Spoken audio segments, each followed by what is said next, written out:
15 বছরের ফ্যাসিবাদের সরকারের পতনের যে এক দফা দাবি উঠেছিল একজনের কণ্ঠে, যা সাড়া দিয়ে শুধু ছাত্র জনতা নয়, বাংলাদেশের সর্বস্তরের মানুষ নেমে এসেছিলেন। তিনি আজ আমাদের তথ্য সম্প্রচার মন্ত্রণালয়ের উপদেষ্টা জনাব নাহিদ ইসলাম। আমি আমন্ত্রণ জানাচ্ছি নাহিদ ইসলামকে।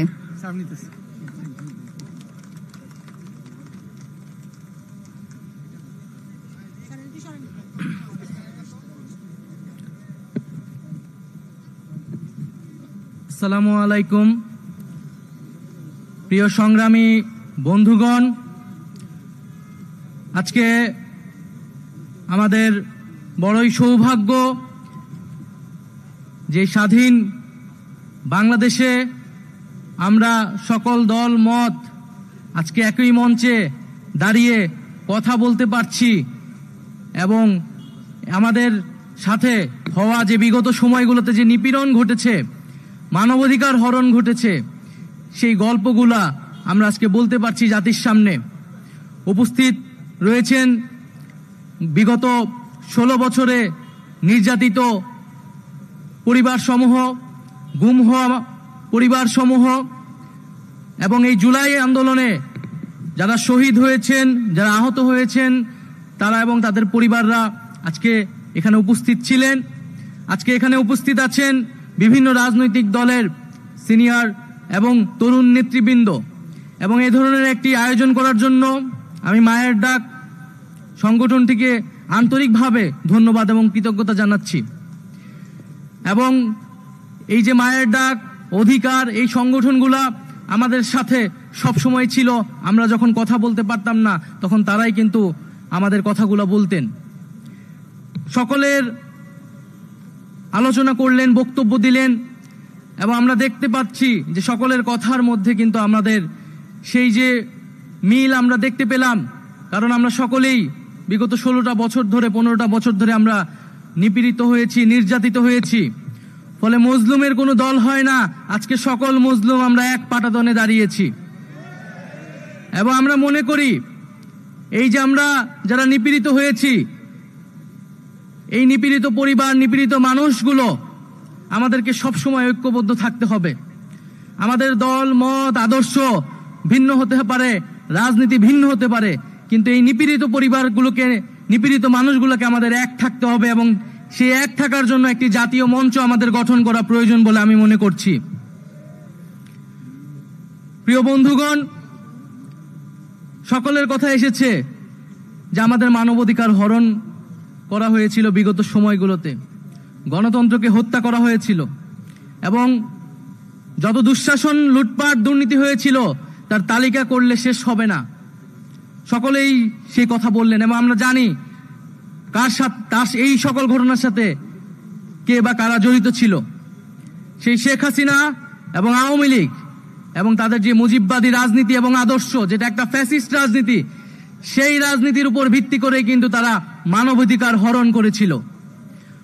তারা মানবাধিকার হরণকারী দল, মানবতা বিরোধী দল এবং পুরা বিশ্বে আমাদেরকে এটি বারবার বলতে হবে এবং শুধু বাংলাদেশে নয়, পুরা বিশ্বকে এটা বলতে হবে যে আওয়ামী লীগ একটি মানবতা বিরোধী দল এবং এই অপরাধের শাস্তি, সর্বোচ্চ শাস্তি হতে হবে।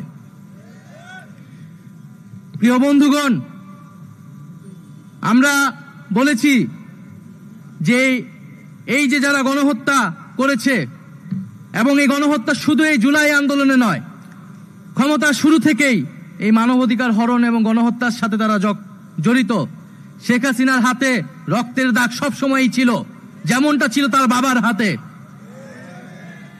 আমরা দেখেছি পিলখানা হত্যাকাণ্ড হয়েছে, আমরা দেখেছি শাপলায় কি নির্মম ভাবে হত্যাকাণ্ড এবং গণহত্যা সংঘটিত হয়েছিল এবং এই সর্বশেষ এই জুলাই মাসে ছাত্র জনতার উপরে গণহত্যা সংঘটিত হয়েছিল। এবং আমরা দেখেছি যে শেখ মুজিব যখন ক্ষমতায় ছিলেন, সে একইভাবে বাকশাল কায়েম করে মানবাধিকার এবং গণতন্ত্রকে হরণ করে এবং হত্যা করেছিল। ফলে একটি দল ইতিহাসে যখন দুইবার সুযোগ পেল এবং সুযোগ পাওয়ার সাথে সাথেই তারা বারবার মানবাধিকার হরণ করেছে, গণহত্যা হরণ করেছে, তার রাজনীতি করার বিষয়ে আর কোনো ধরনের দ্বিধা আমাদের কেন থাকবে? আওয়ামী লীগের বিদায় হয়ে গিয়েছে। আওয়ামী লীগকে পুনর্বাসন কারা কারা করবেন বা করতে চান, এখন সেইটা হচ্ছে আলোচনার বিষয়। যারা করতে চান জনগণ তাদেরকেও গণশত্রু হিসেবেই চিহ্নিত করবে এই বাংলাদেশে। ফলে সকলের কাছে আহ্বান থাকবে যে আওয়ামী লীগের বিদায় হয়ে গিয়েছে, এখন প্রশ্ন বিচারের মধ্য দিয়ে আমরা সমাজে ন্যায় বিচার কায়েম করব। যারা নিপীড়িত হয়েছে তাদের কাছে আমরা ন্যায় বিচার, আমাদের যে প্রতিশ্রুতি ছিল সেই প্রতিশ্রুতি আমরা পালন করব।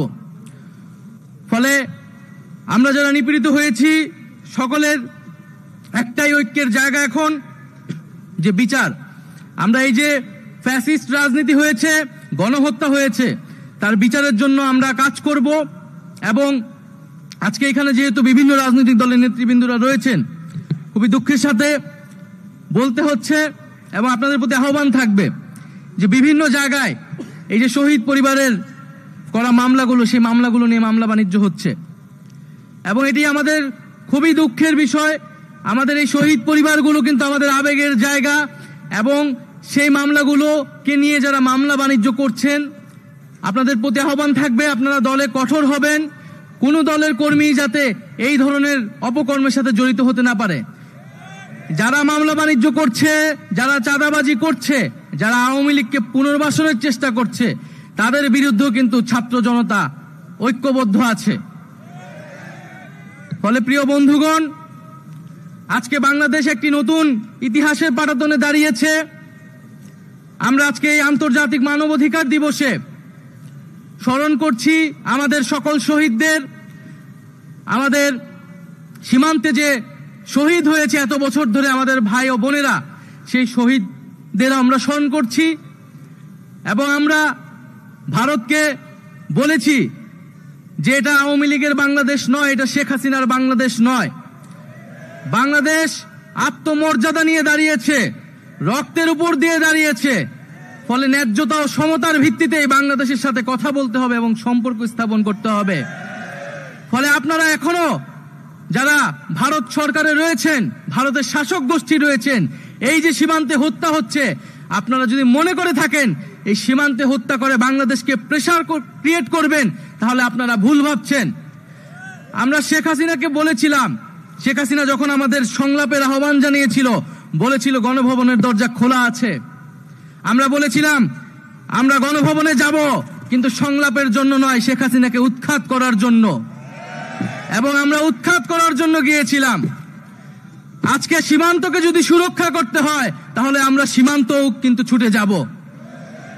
তাই আমরা বলতে চাচ্ছি, বাংলাদেশকে নিয়ে যে অপপ্রচার চলছে পুরো পৃথিবীতে, এই অপপ্রচার বন্ধ করুন। মিথ্যা দিয়ে আপনারা এই বাংলাদেশকে বিশ্বের বুকে কোনো নেতিবাচক ভাবে উপস্থাপন করতে পারবেন না। এই জুলাই অভ্যুত্থানে হিন্দু মুসলমান এক হয়ে আমরা লড়াই করেছি। সংখ্যালঘু সম্প্রদায়ের অনেক মানুষ এই শেখ হাসিনার সন্ত্রাসী বাহিনী হাতে কিন্তু শহীদ হয়েছে। অথচ আমরা দেখেছি যে ভারত কিন্তু তখন এই আওয়ামী লীগকে কিছু বলে নাই। বিগত আওয়ামী লীগের সময়ে সংখ্যালঘু সম্প্রদায়ের উপরে বারবার হামলা হয়েছে, কোনো ধরনের বিচার হয় নাই এবং আওয়ামী লীগের লোকেরা এই ধরনের হামলা এবং সম্পদ দখলদারিত্বের সাথে জড়িত, কিন্তু ভারত কোনো কথা বলে নাই। তাই আমার দেশের সংখ্যালঘু সম্প্রদায়কেও বুঝতে হবে যে আওয়ামী লীগ ছিল একটা সাম্প্রদায়িক দল, সংখ্যালঘু নির্যাতনকারী দল, এবং ভারত তাকে সবসময় সমর্থন করে গিয়েছিল। ফলে এই দেশ আমাদের, এই মাটি আমাদের, আমাদেরকে একসাথেই এই মাটিতে ঐক্যবদ্ধভাবে কিন্তু বেঁচে থাকতে হবে, লড়াই করতে হবে। কোন শক্তি যাতে আমাদের ভিতরে বিভাজন করতে না পারে সে বিষয়ে আমরা সবসময় সচেতন থাকব। আজকে এই আন্তর্জাতিক মানবাধিকার দিবসে আমি ফিলিস্তিনের মুক্তিকামী জনতার প্রতি সংহতি জানাচ্ছি। যেই জায়নবাদী শক্তি সেই ফিলিস্তিনে মানবাধিকার হরণ করছে, তার বিরুদ্ধে নিন্দা জানাচ্ছি এবং পুরা বিশ্ববাসীকে এই ফিলিস্তিনের মানবাধিকারের পক্ষে দাঁড়ানোর আহ্বান জানাচ্ছি। প্রিয় বন্ধুগণ, আমি কথা বাড়াবো না, একটি কথাই বলে শেষ করব যে রক্তের উপর দিয়ে আমরা এই নতুন বাংলাদেশ পেয়েছি, রক্তের উপর দিয়ে আজকে আমরা এখানে দাঁড়িয়ে কথা বলছি।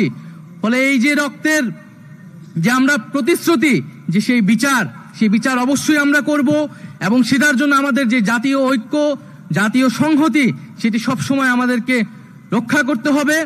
এবং আজকে আমি এখানে এসেছি, সকল নিপীড়িতর সব সুর আজকে এক ঐক্যতানে পরিণত হয়েছে। সবাই কথা বলেছেন, যার যার নিপীড়নের গল্পের কথা বলেছেন, বিচারের কথা বলেছেন। আমি অবশ্যই এই সকল কথা আমাদের সরকারের যিনি প্রধান উপদেষ্টা আছেন তার কাছে পৌঁছে দিব, এবং আমরা নিশ্চিত করব যে আমরা এই সকল নিপীড়ন, সকল গণহত্যা, সকল মানবতাবিরোধী হত্যা, গুম, খুন, সেগুলার বিচার আমরা এই সরকারের থাকা অবস্থায় নিশ্চিত করব। আসসালামু আলাইকুম, ধন্যবাদ।